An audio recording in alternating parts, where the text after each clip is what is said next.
الحمدللہ والصلاة والسلام علی رسول اللہ الکریم اما بعد فاعوذ باللہ من الشیطان الرجیم بسم اللہ الرحمن الرحیم۔ محترم ناظرین کرام، محترم بھائیوں اور بہنوں، السلام علیکم ورحمۃ اللہ وبرکاتہ۔ اللہ پاک سے دعا ہے اللہ پاک آپ تمام بھائیوں کی اور تمام بہنوں کی پریشانیاں دور فرمائے اور اللہ پاک آپ کو کامل صحت والی زندگی عطا فرمائے۔ ناظرین، آج ہم ایک نئے ٹاپک کے ساتھ حاضر خدمت ہیں۔ آج کا جو ہمارا ٹاپک ہے کہ جگر خراب کیوں ہوتا ہے اور اس کا درست علاج کیا ہے۔ ناظرین، جگر انسانی جسم کا وہ اعضائے رئیسہ ہے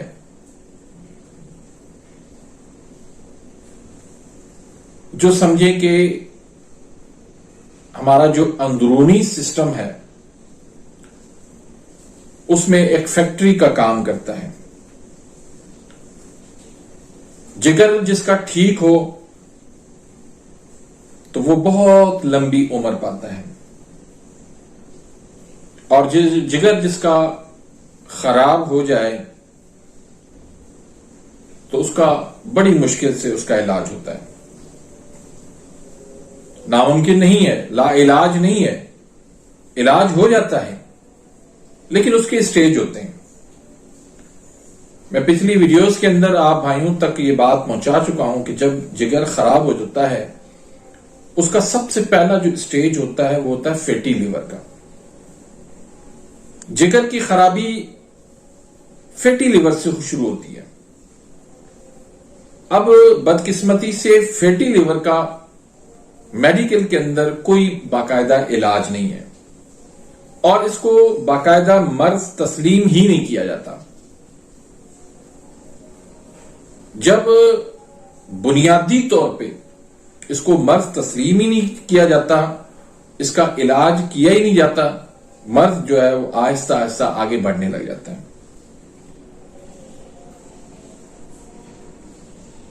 فیٹی لیور ہوتا ہے، پھر ہیپاٹائٹس سی ہوتا ہے، ہیپاٹائٹس بی ہوتا ہے، پھر لیور سروسس ہو جاتا ہے، پھر بات لیور کینسر تک آ جاتی ہے۔ تو اگر پراپر طریقے سے اس کا درست علاج کیا جائے تو جگر آپ کا کبھی بھی خراب نہیں ہو سکتا۔ ہمیں یہ بات سمجھائی گئی ہے، پڑھائی گئی ہے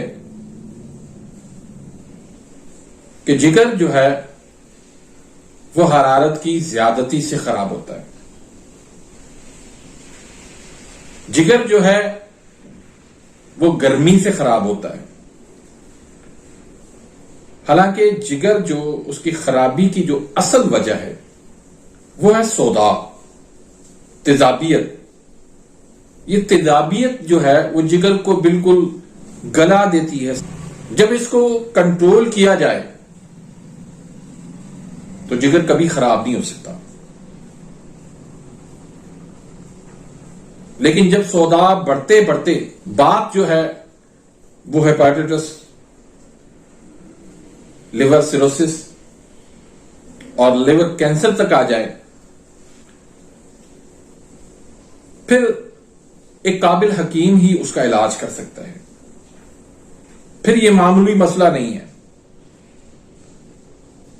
اور زیادہ تر لیور جو خراب ہوتا ہے وہ جگر کے جو غدود ناقلہ اس کا بند ہو جانے سے خرابی پیدا ہوتی ہے۔ آپ غدود ناقلہ کو کھول دیں، خود ہی اعصابی تحریک پیدا کر دیں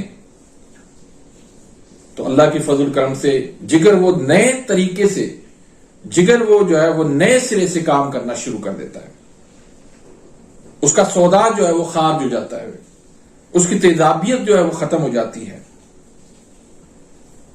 اس کے جگر کے جو فنکشن ہے وہ ٹھیک سے کام کرنے لگ جاتے ہیں۔ تو اس کا علاج جو ہے جب ہیپاٹائٹس ہو جائے، لیور سیروسس ہو جائے، لیور کینسر ہو جائے، اس کا علاج جو ہے ہمیشہ غدود ناقلہ کھولنے سے ہی ہوگا. تو غدود ناقلہ کھولنے کے لیے آج میں آپ کو ایک نسخہ دینا چاہتا ہوں. جب عضلاتی اعصابی تحریک شدت میں آ جائے، ہیپاٹائٹس بی سی ہو، لیور سیروسس ہو یا لیور کینسر ہو، ان تمام مسائل میں جگر کو بالکل نیو کر دیتا ہے، جگر کی صفائی کر دیتا ہے. تو اس سے پہلے، نسخہ بتانے سے پہلے یہ میں آپ کو بتاتا چلوں کہ ایسی غذائیں جو سودا بڑھاتی ہیں، جو تیزابیت بڑھاتی ہیں، جو ایسڈ بڑھاتی ہیں، جو بادی اشیاء ہیں، ان غذاؤں سے پرہیز کرنا بھی بہت ضروری ہے. مثلا دہی ہے، لسی ہے، آلو ہے، مٹر ہے، گوبھی ہے، بینگن ہے، فروٹ چاٹ ہے، بڑا گوشت ہے، کولڈ ڈرنک ہے. ان غذاؤں سے پرہیز جب تک آپ نہیں کروائیں گے تب تک مریض کا جو مرض ہے وہ ختم نہیں ہو سکتا. تو ان غذاؤں سے پرہیز کروائیں، غدود ناقلہ کو کھولنے والی غذائیں آپ اس کو استعمال کروائیں. انشاءاللہ اللہ کے فضل کرم سے مریض جو ہے وہ مکمل صحت یاب ہو جائے گا. تو اس نسخے کے اجزاء آپ سن لیں.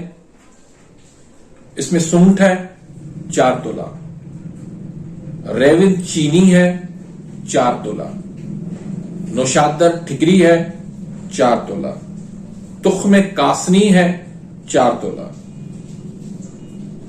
سنا مکی ہے 4 تولہ، سہاگا بریاں ہے 2 تولہ، فلفل سیاہ ہے 2 تولہ، گندک آملہ سار ہے 2 تولہ، اور ملٹھی صفوف ہے 2 تولہ.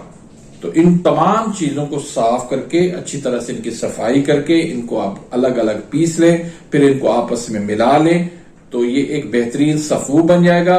اب اس صفوف کا آپ نے یا تو 1000 mg کے آپ کیپسول بھر لیں یا پھر آپ 1/4 چمچ اس کا صبح کو دیں تازہ پانی کے ساتھ، دوپہر کو دیں تازہ پانی کے ساتھ، رات کو دیں تازہ پانی کے ساتھ، یا پھر اونٹنی کا دودھ دیں آپ اس کو، یا بکری کا دودھ دیں.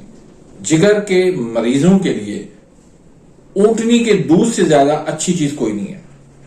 بہت زبردست چیز ہے اونٹنی کا دودھ یا بکری کا دودھ. یہ آپ ان کو استعمال کروائیں جس کی تحریک، یاد رکھیے گا، عضلاتی اعصابی تحریک ہو، خشکی سردی جسم میں بڑی ہوئی ہو، صداع بڑھا ہوا ہو، تیزابیت اس کی بڑی ہوئی ہو.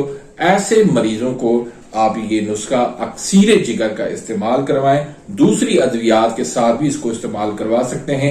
اللہ کے فضل و کرم سے آپ اس کو استعمال کروا کے دیکھیں گے تو آہستہ آہستہ ان کا جگر جو بالکل ڈیمیج ہو چکا ہو، جو سیروسس کی جانب بڑھ چکا ہو، ہیپاٹائٹس ہو اور جگر کے کینسر تک ہو، تو انشاءاللہ وہ ریموو ہونا شروع ہو جائے گا اور جگر اس کا بہتری کی طرف جو ہے وہ گامزن ہو جائے گا.